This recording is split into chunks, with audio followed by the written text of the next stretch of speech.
पूरे देश में कोरोना को लेकर जो चर्चा हो रही है, ये जान लीजिए कि हालात बेहद बिगड़ते जा रहे हैं। नमस्कार, आप देख रहे हैं एनबीसी हिंदी और मैं हूं आपके साथ मयंक तिवारी।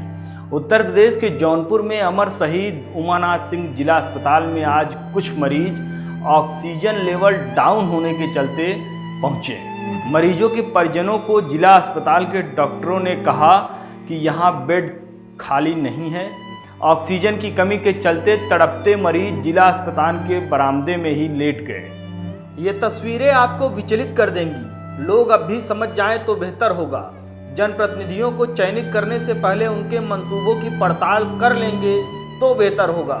जलाने के लिए शमशान में भी फटकारे जाओगे, क्योंकि आपके चुने नुमाइंदे सियासी रैलियों में व्यस्त हैं।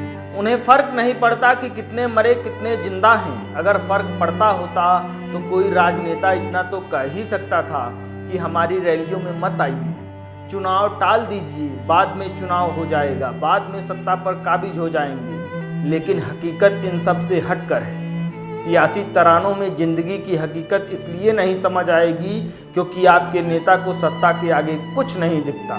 कोरोना की रफ्तार में सत्तासीन पार्टियों के दावे हवा में उड़ रहे हैं। ऑक्सीजन के लिए तड़पती सांसों के बीच पिछले 8 महीनों की नाकामी के बाद अब आनन फानन में ऑक्सीजन मुहैया कराने की कोशिशें आधी अधूरी ही साबित हो पा रही हैं। अस्पतालों में मरीजों की ऑक्सीजन की कमी से जान जा रही है। अस्पतालों में अब ऑक्सीजन की आपूर्ति घंटों के हिसाब से हो रही है। जिले का सरकारी अस्पताल मरीजों को उनके हाल पर छोड़कर तमाशबीन बनकर तमाशा देख रहा है। अगर इन मरीजों के साथ कुछ घटना घटी तो इसका जिम्मेदार कौन होगा? अब ऐसे में सवाल ये उठता है कि अब तक केंद्र और राज्य सरकार क्या कान में तेल डालकर सो रहे थे, या उनका पूरा ध्यान सत्ता, सियासत और सियासी समीकरण के बीच उलझकर रह गया था? कोरोना के कोहराम से जूझते देश के हालात को देखते हुए क्या ये कहा जा सकता है कि परिस्थितियां मई के महीने में बेहतर होंगी? रोजाना कोरोना की बढ़ती रफ्तार ने लोगों का दम निकाल दिया है और अब हर कोशिश नाकाफी साबित हो रही है। चाहे सरकार के तंत्र में बैठे वो डॉक्टर्स जो अपने पद का दुरुपयोग कर रहे हैं, हम उसको भी लगातार आप तक पहुंचाते रहेंगे।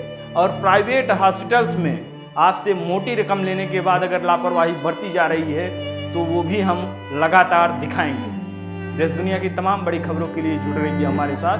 देखते रहिए एनबीसी हिंदी।